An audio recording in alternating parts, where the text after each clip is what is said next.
श्री मात्रे नमः। जय गुरुदेव। मित्रों, आज गणेश जी का गणेश पक्ष चतुर्थी चालू हो रही है और गणेश चतुर्थी से लेकर चतुर्दशी तक के लिए आज इतना एक सटीक प्रयोग मैं आपको बता रहा हूँ।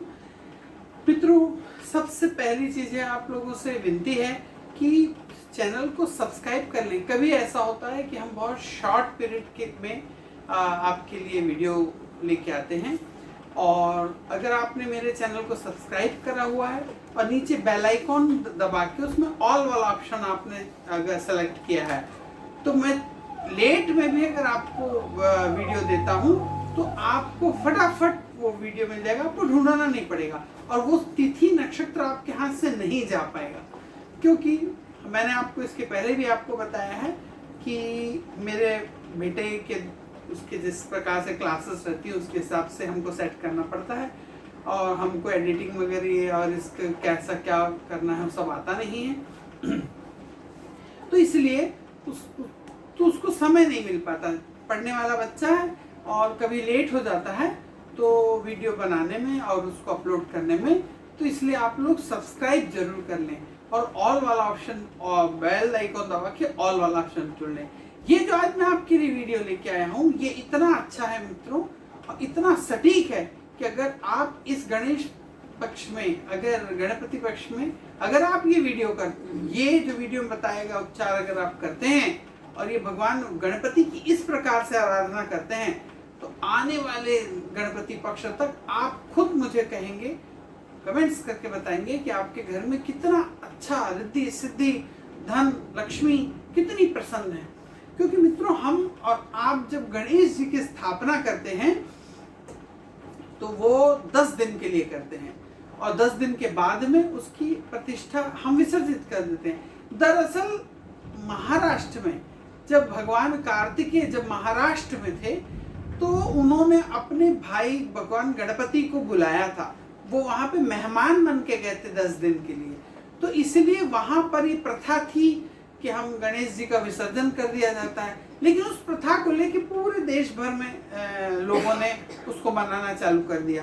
तो सबसे पहले देखें कि भगवान शिवलिंग जो होता है उस पे गणपति जी का हमेशा से वहाँ विराजमान रहते हैं, और वहाँ पर जब शिवलिंग के ऊपर आप भगवान गणेश की पूजा करते हैं तो आप देखेंगे कि आपको बहुत जल्दी रिद्धि सिद्धि और आपको यश की प्राप्ति हो रही है, आपको धन वैभव की प्राप्ति हो रही है और आपकी सारी समस्याओं का शमन हो रहा है। तो मित्रों, ये शिवलिंग के ऊपर देखें जिस प्रकार से भगवान शिव की शिवलिंग है और उसके नीचे ये जलाधारी है। जलाधारी माता पार्वती का हस्त कमल है। उन्होंने ऐसा हस्त कमल के ऊपर में भगवान शिव को कि शिवलिंग जो है उसको स्थापित की हुई है। अब इसमें समझने वाली बात यह है कि जो हमारा राइट हैंड है, राइट हैंड के जो एक कोना वाला भाग है, हमेशा जो शिवलिंग होती है ये उत्तर दिशा की ओर फेस करके होती है। ये जलाधारी का ये वाला भाग हमेशा नॉर्थ को फेस करता है। और जब हम शिवलिंग के सामने बैठते हैं तो हमारा राइट हैंड है, ये राइट हैंड में ये वाला जो भाग होता है किनारे का, यहाँ पे भगवान गणपति का वास है। और जो हमारा लेफ्ट हैंड का ये वाला जो भाग है, यहाँ पर भगवान कार्तिकेय का वास है।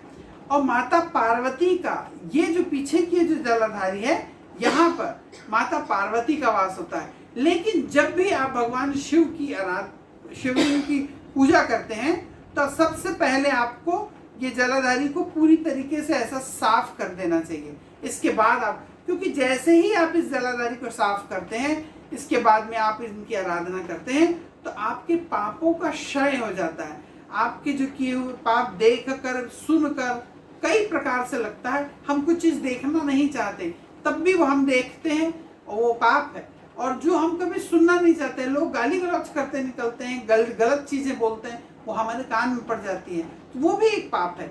तो जब हम इस जलाधारी का हम ये साफ कर देते हैं तो वो हमारे जिस प्रकार के जो पाप है जो हमारे द्वारा ना होते हुए भी हमारे को लग रहे हैं, वो सारों का शमन हो जाता है। तो अभी मैंने आपको बताया कि जो इसका अभी जो चतुर्थी आ रही है, चतुर्थी से लेके चतुर्दशी तक आपको शमी पत्र लेना है। शमी पत्र लेना है 5, और 5 जब आप शिवालय जाते हैं, शिवालय में जाके आप 5 शमी पत्र भगवान गणेश जी वाला जो स्थान है राइट हैंड साइड के जलाधारी के, उसमें भगवान गणपति का स्थान है और यहाँ पर आपको 5 शमी पत्र चढ़ाने हैं और 3 शमी पत्र आपको शिवलिंग के ऊपर चढ़ाने हैं। जब आप 3 शिवलिंग के ऊपर, और जब आप जल अर्पित करते हैं तो सबसे पहले आपको गणपति के स्थान पे जल अर्पित करना चाहिए, फिर आपको भगवान कार्तिकेय के स्थान पे जल अर्पित करना चाहिए, फिर उसके बाद ये जो शिवलिंग के आजू बाजू की जो जगह है, जो माता पार्वती का हस्त कमल है, यहाँ पर आपको जल का अभिषेक करना चाहिए। इसके बाद आपको शिवलिंग के ऊपर में जल का अभिषेक करना चाहिए।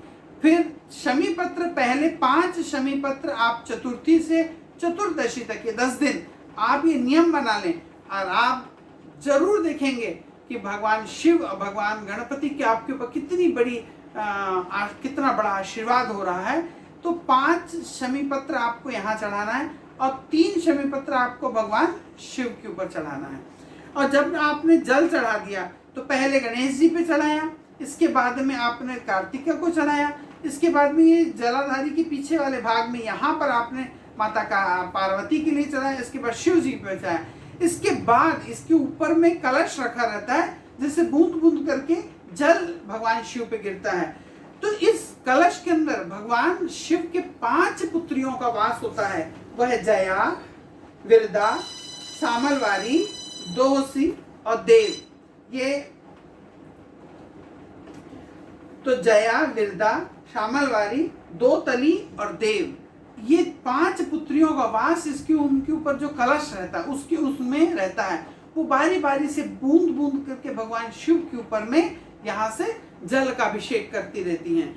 और उनकी एक और पुत्री है जो 6वीं पुत्री है, जो है अशोक सुंदरी, उनका स्थान यहाँ है। मैंने इसके पहले वीडियो में भी आपको ये बताया है कि माता इनका देवी अशोक सुंदरी का वास यहाँ है। विवाह के लिए मैंने आपको बताया था कि वो वीडियो ऑलरेडी मेरे YouTube चैनल पे पहले से अपलोडेड है, आप उस पर जाके देख सकते हैं। तो मित्रों, जब आपने 5 शमी पत्र यहाँ चढ़ाए, 3 यहाँ चढ़ाए, फिर उसके बाद 1 शमी पत्र, जब आप मंदिर से बाहर निकलें तो मंदिर के बाहर के जो लेफ्ट हैंड साइड का जो आपका द्वार है वहां पर एक शमी पत्र आपको रखना है और उसके ऊपर में घी का दिया जला देना है आपको।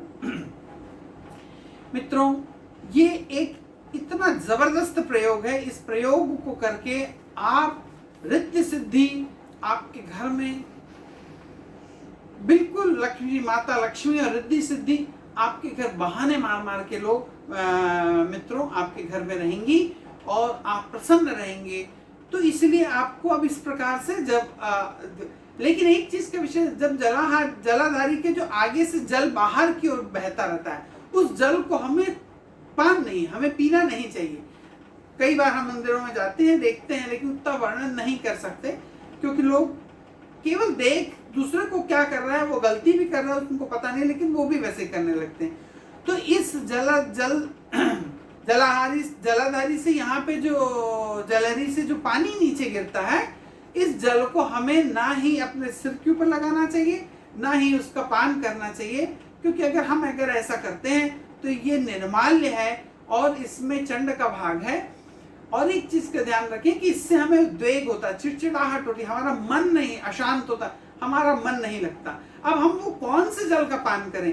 जब हमने भगवान गणपति को चढ़ाया जल, कार्तिकेय को चढ़ाया, माता पार्वती के हस्त कमल पे चढ़ाया, भगवान शिव पे चढ़ाया, उसके बाद थोड़ा जल बढ़ जाए तो हमने ऊपर में उनकी 5 पुत्रियों के लिए हमने वो जल चढ़ा दिया। उसके बाद थोड़ा सा जल अगर आप अपने लोटे में बचा लेते हैं तो उस जल को आप अपने हाथ में लेके आप पी सकते हैं, और वो जो बचा हुआ जल है वो आप लाके अपने घर में भी सब तरफ में उसका छिड़काव कर सकते हैं।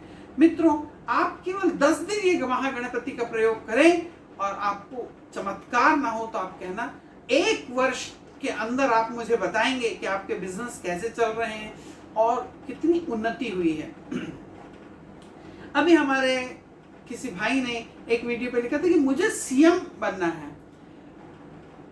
भाई, आप सीएम बन सकते हैं, लेकिन आप सोचने की बात है कि जब आपके पास इतना समय है कि आप वीडियो देखते हुए घंटों दूसरे बिता रहे हैं, पढ़ाई में मन नहीं लगा रहे हैं, आप उस ओर बढ़ नहीं रहे हैं, दूसरों के YouTube चैनल पे जाके आप कुछ कमेंट्स करते हैं और अच्छे ना करके बुरे कमेंट्स करते हैं, तो ये तो सीएम बनने के लक्षण नहीं दिखते। तो पहले आप अपने आप को सुधारें, कुंडली किसी योग्य पात्र से दिखाएं और जरूर से आप देखेंगे कि आप सीएम बन सकते हैं। आपने मोदी जी को भी अभी देखे होंगे कितने नीचे स्तर से, देखिए वो चाय लोगों को पिलाते थे जब आरएसएस के उसमें थे, सवेरे उठ के उनका काम था उस रूम की सफाई करना, लेकिन उनकी लगन, उनकी मेहनत, उससे उनके स्टार्स फेवरेबल होते चले गए और उनका जो निष्ठा थी कि मुझे देश के लिए कुछ करना है, उस निष्ठा से आज वो सर्वोच्च पद के ऊपर में बैठे हैं और अच्छे निर्णय ले रहे हैं। तो मित्रों, आप अपने घर के लिए जो समस्या है उसके निदान में छोटे छोटे आप लोगों के लिए लेके आता हूँ, और इसलिए आपको कहता हूँ कि आप इसे सब्सक्राइब कर लीजिए चैनल को और बेल आइकॉन दबा के ऑल वाला ऑप्शन करिए। कभी शॉर्ट समय में आपके लिए वीडियो, तो फिर आपको 1 साल के लिए रुकना पड़ जाएगा उस नक्षत्र और तिथि के लिए। तो मित्रों, इतना अच्छा और सरल प्रयोग मैंने आपको बताया है, आप इसे करें और देखें कि आपके बिजनेस में, आपकी तरक्की में 4 चांद लग जाएंगे। बच्चे कर सकते हैं जिनसे उनकी विद्या की प्राप्ति होने लग जाए, उनकी विद्या बढ़ने लग जाए।